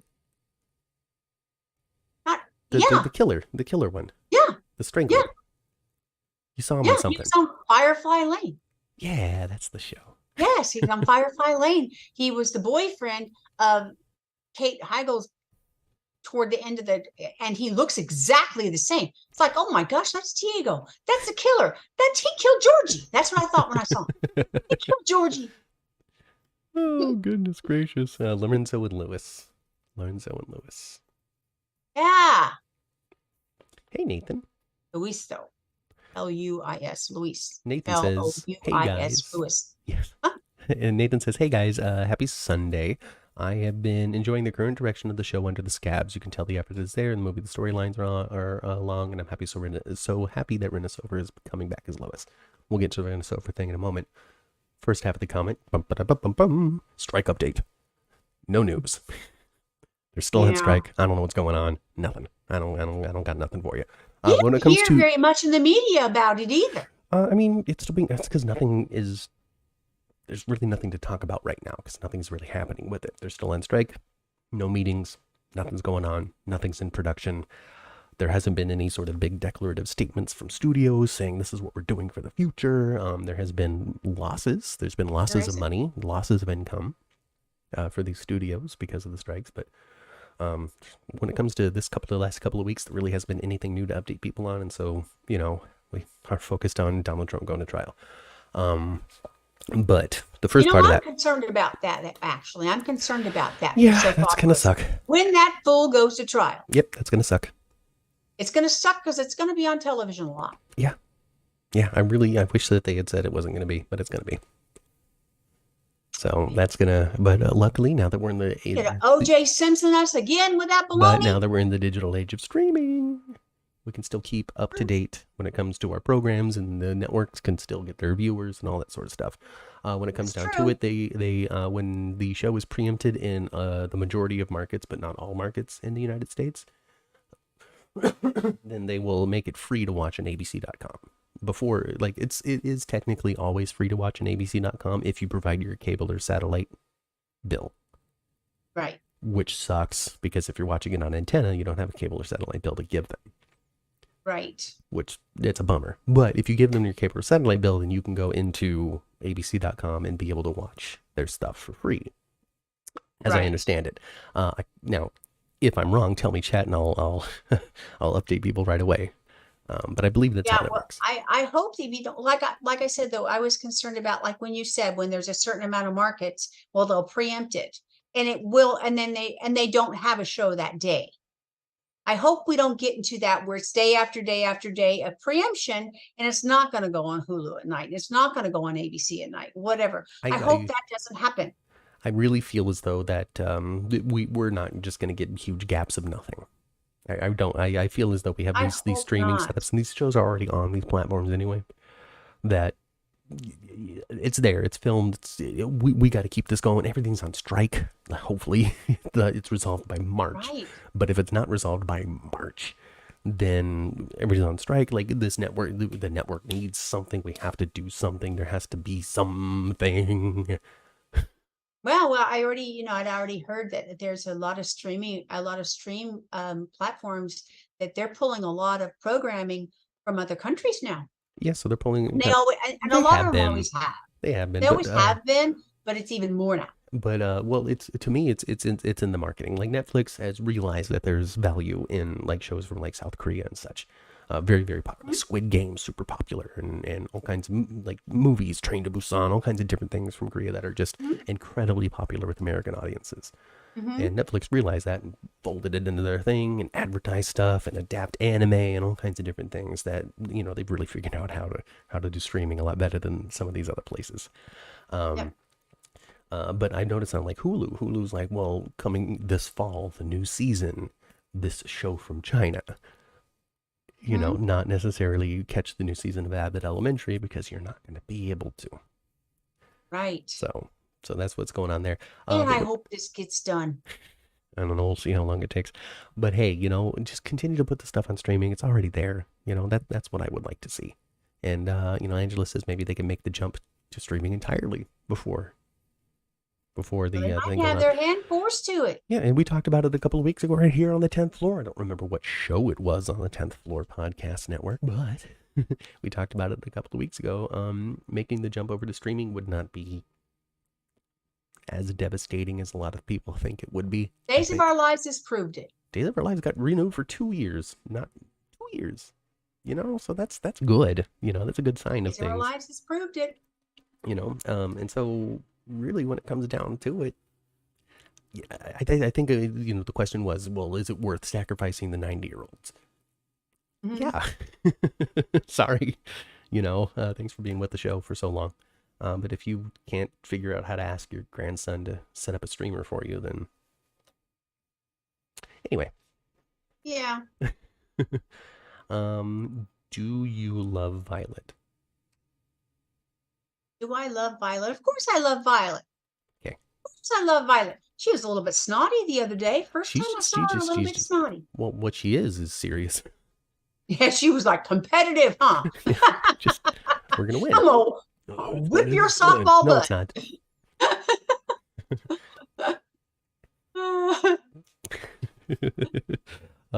It's super funny because we love Violet. Violet's super adorable, so poised, more mature than most of the cast that's there already on the show. So we love ourselves a little jovial love. Like yes, we do. She's just great. Big fans, really. Yep. There's a significant portion out there that is annoyed to hell. Ah. But usually I find, and listen, guys. Come on, she's 7. And that's the thing. And listen, I know that I was making things fun with Jake earlier. I said, "Oh, he's the golden boy. He's the knight of passion, baby.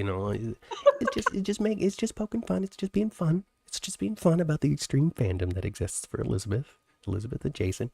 It's a good time. That's what we do here on the 10th floor. I'm going to continue it with this." I don't know. Anyway, what were we talking about? We were talking about stuff. Oh, I was asking if you liked Violet. Here's the thing. People are annoyed by Violet, but people are annoyed by Violet because she's Finn's daughter. And Finn is with Elizabeth. So I'm finding, in my observations, that the people who are annoyed with Violet are people who like Elizabeth the most. Okay. Well, I enjoy Dr. Finn the most when he's with his family. I like Finn when he's with his brother and his dad. I really, really like Finn when he's with Violet. And he and Liz are growing on me a little bit, but I love him most when he's having family moments. Yeah, he's good with the family. Yes. Him and Chase, him and his dad, him and Violet. Yes. Him and Elizabeth. Yes. Yes. Some fans are weird. It's true. Fans just want the show to be what they want it to be. You know, they have their favorites, they Well, have their loves, they have their well, passions. everybody looks forward to the storyline that they're hoping for. Yeah, you know, everybody. And, you You know, people get excited for things. I get excited for things. I got all excited for Cyrus, who's going to turn out to be exactly the same person as he used to be. Yeah. And he's just the hurtful ponytailist. He's just the hurtful short haircut. Just the hurtful haircut is what he is. That's it. He's the hurtful haircut. You're right. Hurtful haircut. I'm so sad. So sad. Now notice how Liz was talking to Jake. She kept batting Finn away from stealing her fries. Mama list. Don't miss a beat. What is it with fry stealing on the show recently? Oh, I needed to finish my thought earlier about the scab writing, and the scabs are doing a great job. I really want to encourage people to not say these temporary writers, these scab writers are really bringing it. These scab writers have changed General Hospital. They've sent it into an absolutely new direction, because it is not these replacement writers who are making these decisions. They're not going to Frank Valentini and saying, you know what we should do? We should try Finn and Elizabeth again. These people don't know the show. They don't give a shit about the show. They're just trying to make a couple of bucks while nobody else is. So the people who are making these decisions when it comes to storylines and such is Frank Valentini, is MK Weir, is the people who were truly in charge of the show that did not leave their job because of strikes. So if you are going to praise the show for anybody, if you are going to praise anybody on the show for the direction that it's taking or how much more you're enjoying it now, make sure that you are praising the executive producer and the producers and those who are telling the writers what to write down. Yes. And I think that's very important, because I see so much praise out there over the scabs are doing such a wonderful job. Yes, the words that are in the mouths of the writers are good. I will not take that away. But when it comes to the direction of the stories, the pacing, who's coming, who's going, what's happening, that's Frank. That's MK. That's the people that you have been criticizing over the last 8 years of not knowing what to do. Yeah, that you're right, Matt. Sorry. Right. Yes, they're telling them what to write a story, blah, blah, blah. And if they're good writers and they're invested at all, yes, they're looking back at, you know, how we talked about how Adam Husk really did a deep dive into Nicholas and tried to figure him out, figure out the character. Perhaps these temporary writers have done the same thing. Yeah. Perhaps they've done the same thing, but they are being told write about this. Mm-hmm. They're not pitching. They are not going up to these people and saying, you know what you should do? This is what we should do. No. This is what I think. I could see MK pitching. I could see Fido pitching.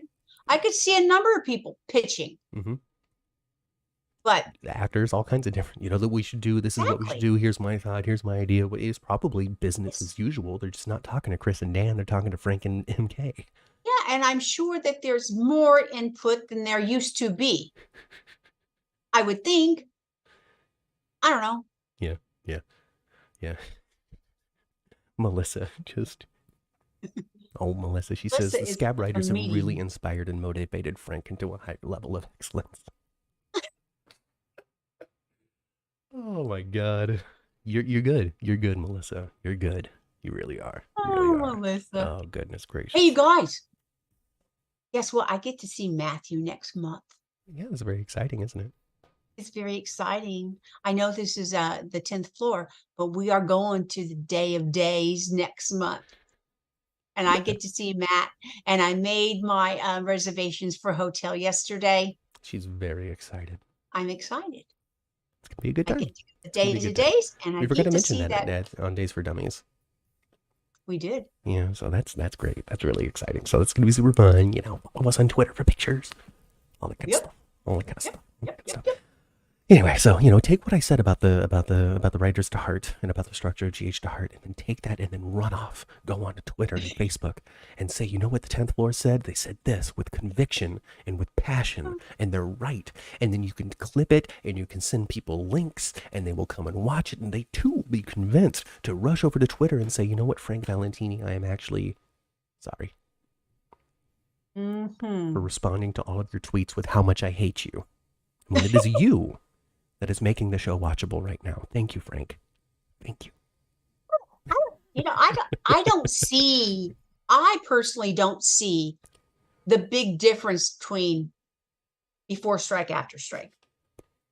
I do. I don't see a huge difference. Yeah. I don't know. Um, it's still the most serious of the soaps. It is still a slowly paced soap. Sure. But there is, in my opinion, with the exception of Esme and the stuff that is directly connected to Laura Collins, who we know is just waiting to come back before we can do more stuff with it. I think that things have been moving. They don't move it at a day's pace, Definitely don't move at a day's pace. But they never will. Never will, because that show's on fast forward. Mm-hmm. But we are not seeing the same. Mason and Austin have a conversation about the boss. Yeah. Nina and Sonny reminisce about Nixon Falls. If this was going on before, in my opinion, Sasha would still be in the institution. Oh, well, thank goodness she's not, as this doctor spends 2 more months drugging her, and we pull in a couple of more side characters, and we cast somebody from One Life to Live to play a nurse to realize what's going on, like, isn't there anymore. And then it's gone. Now it's just and then they move forward. And that's the biggest thing that I've noticed. Well, what'd you think about Dante and Sam coming to see Cody and Sasha? I think Dante has been more compromised than he's ever been in his life.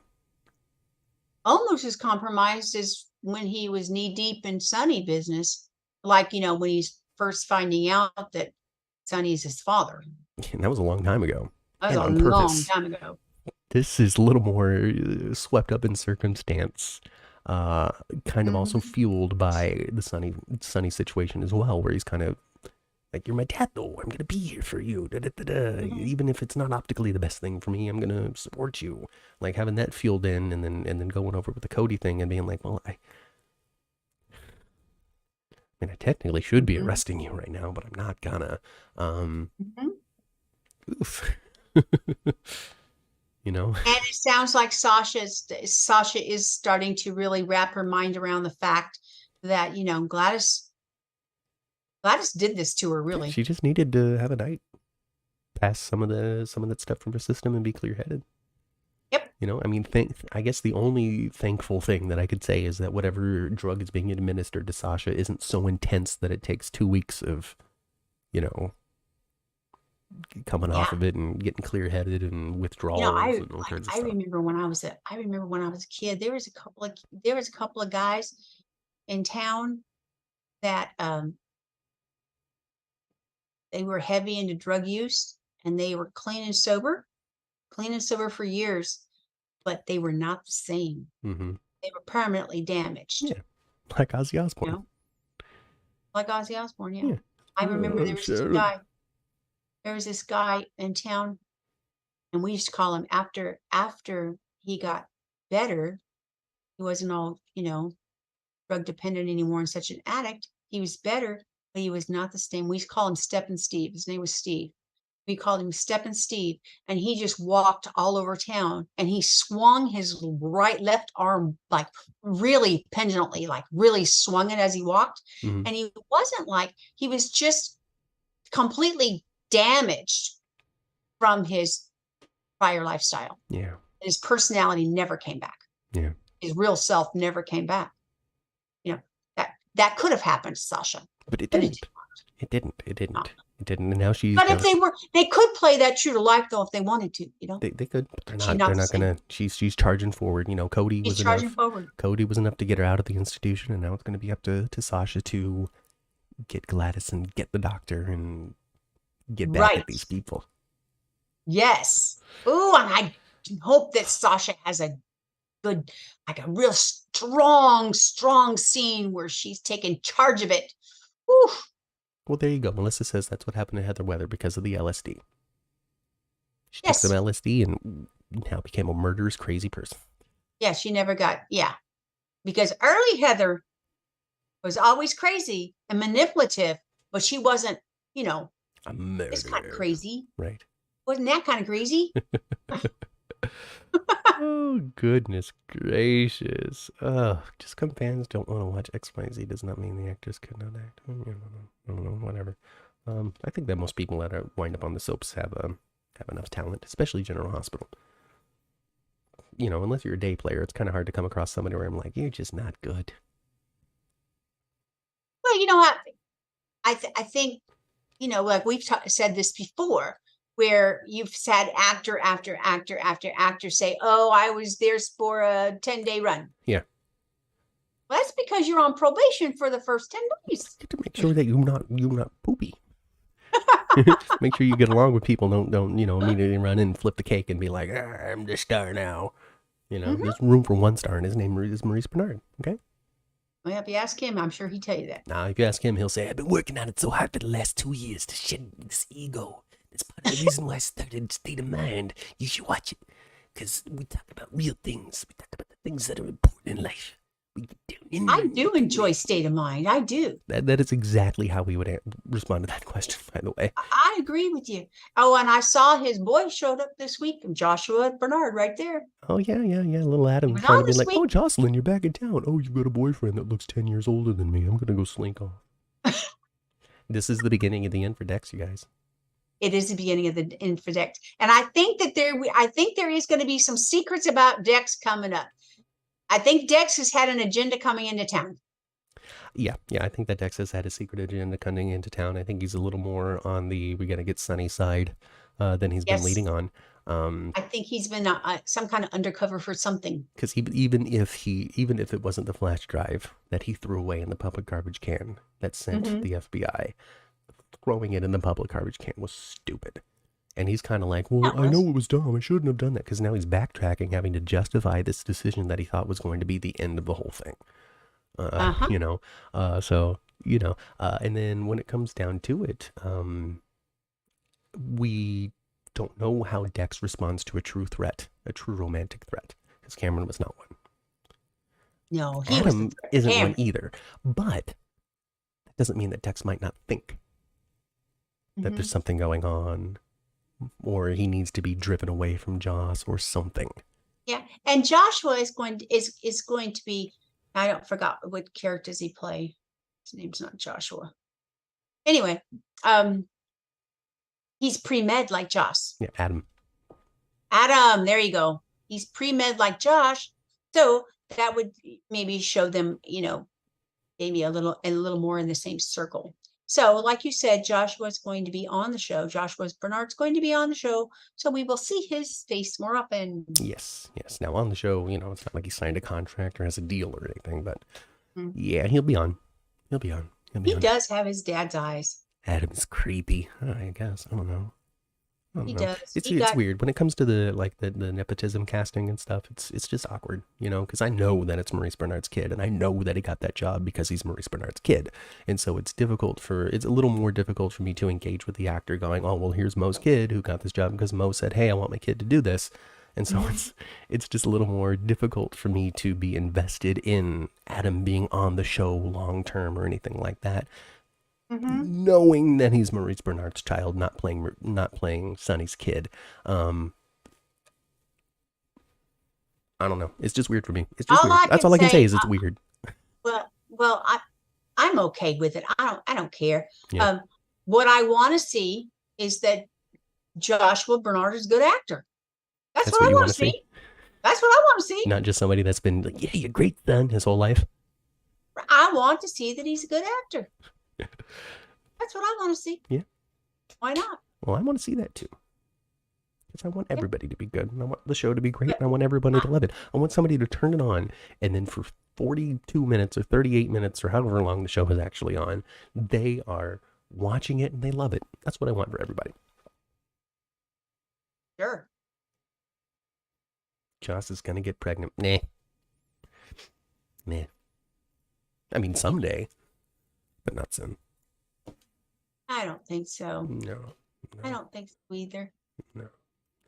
But, General Hospital usually does have somebody with a bun in the oven. And there ain't one right now. There isn't one right now, no. But the characters who have been getting pregnant are 30, not 20. Yeah. Adam's going to stalk Joss and they'll blame Esme. I don't know. I don't know. I don't know about any of that, but all I know is that we talked about General Hospital, and I'm done with it now. Are you done with it now? I'm done Yeah. with it. I'm Okay. done. We'll be able to jump back on the elevator then. Yeah, Did we ever even get on it almost today? 1 o'clock. This is like a 2-hour podcast, okay? We've been going on and on. I know. We've been on here forever. Forever and ever. You'll stay in my heart, and I will love you forever and ever. Spencer always forgives us. Bless that kid. Thank you, Rochelle. All that kind of stuff. Yada yada. Mama, mama. Anyway, Daisy. Adam is not a good fit for Joss. Oh, Daisy. I want you to write down for me as your homework for until the next Sunday. I want you to write down how you want the show to be structured, who you want to see together, who you want to see as part of the cast.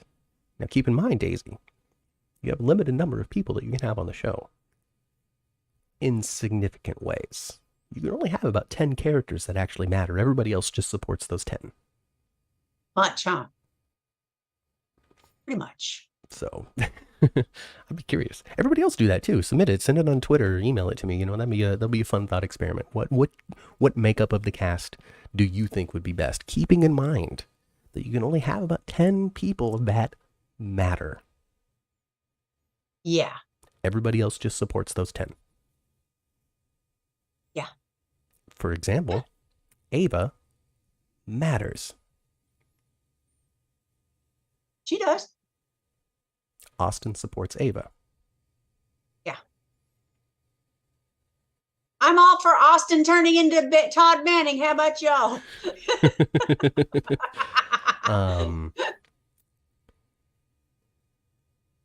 Jocelyn matters. Dex supports Jocelyn.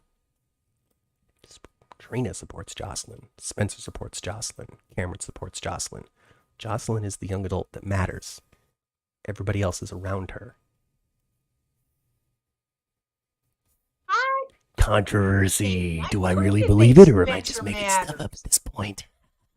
I think Spencer matters. Spencer matters, yeah. Spencer, Cameron, and Jocelyn are the three that matter. Everybody else supports those characters. I don't think Cameron matters anymore. Not anymore, but he did. And the reason why Spencer, Jocelyn, and Cameron matter is because they're the ones that are actually the children of the adult characters that have been on the show. You know, give it time, though. Give it time. So if Trina's on for the next 20 years, then she'll definitely matter by then. I hear that Adam Husk is gone again for a little while. Well, yeah, shoot, I don't know, because I got one end of my ear going, oh, yeah, you know, he'll be off and on, you know, he's filmed. He told me he's filmed again since this last thing. And I've got somebody else in my ear going, see, I told you so. He's gone. We're not going to see him for 6 months. So I don't really know what's going on because I'm getting competing information when it comes to the sources that I have that are a little more plugged into the show than I am. Well, I guess we're just going to have to wait and see. We're just going to have to wait and see. I am more inclined to lean to one source more than the other. So we'll see. Okay. We'll see. Anyway, all of that to say, I want everybody to not go onto Twitter and go, I can't believe the 10th floor said that Trina doesn't matter. That's not what I said. Mary says, but that's my opinion. Okay. Absolutely, that's my opinion. But I can also back my opinion up with facts from the show and examples of story and who was the star of the story and who had conversations with the star of the story. So anyway, I'm not trying to be controversial or fight with anybody. I'm just talking on my podcast. Yep. Anyway, that's it. Goodbye, Billy Miller. Thank you very much for what you gave to us in daytime. We won't forget the original Drew. At least I won't. I really liked it. I won't either. I really liked it. I liked him better than Jason. I enjoyed Billy Miller. You know, and I all three of his prominent characters that were on daytime, I watched him on all three of them. You know, I was watching Young and Restless at the time. And of course, I watched him on All My Children. Yeah. I enjoyed him as Drew. It's a bummer. It's a super bummer. I'm looking. I kind of want to know the details, but at the same time, I don't want to know the details. I just want to know a yes or a no to the main question, but find nothing else out. Yeah. You know, circumstances and details I can miss. The whole thing just makes me so sad. And for instance, okay, I think the strike has a little bit to do with where he might have been mentally. We don't know anything, and we're not going to openly speculate. We don't know anything, but and his birthday being today is weird too. We don't know anything, and we're not going to openly speculate. We don't know anything. I know we don't. But we will close to speculate after I click the button.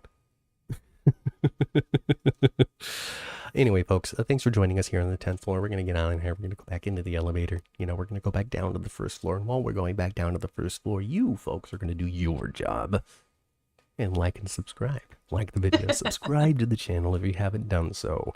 If you don't have a YouTube account and you're just watching as a guest, get a YouTube account. If you've got Gmail, you already got one. Just log right in. Click that subscribe button. And have a great time with us every week here on the 10th floor. Our next show is going to be Thursday night, late night tonight, 10 p.m. Eastern, in which we'll talk about... I don't know. I think we're going to talk about Elizabeth. We're going to talk about... Well, we could. We could. We don't know. Never mind. We're going to talk about Elizabeth. We're going to talk about Elizabeth? Yeah, we'll talk about Elizabeth. I promise people on Twitter I talk about Elizabeth, so we'll talk about Elizabeth. So we're going to do a retrospective of Elizabeth? Sure. Okay. We'll just talk about her.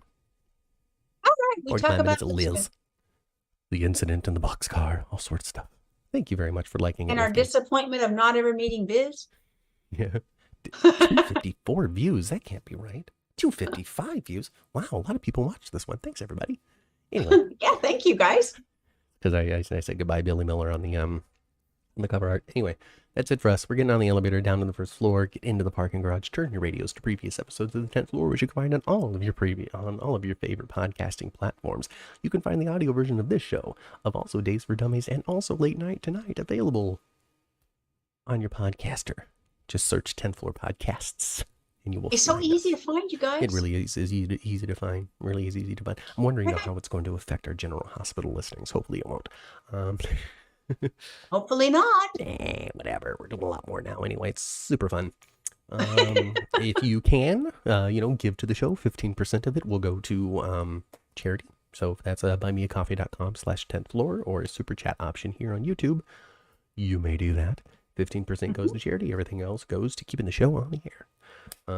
Yes. Past that, goodness gracious, follow us on Twitter at 10th floor GH. You can email us, 10thfloorgh@gmail.com. You can even email that inbox if you have questions about Days of Our Lives. We'll try to answer that, I guess, on the air. 9 a.m. days, 11 a.m. 10th floor, Thursdays at 10 p.m. Eastern, late night tonight. So hopefully we'll see you there to talk about Elizabeth. That is it. I've been Matt. I've been Kat. And we'll catch you next time right here on the 10th floor.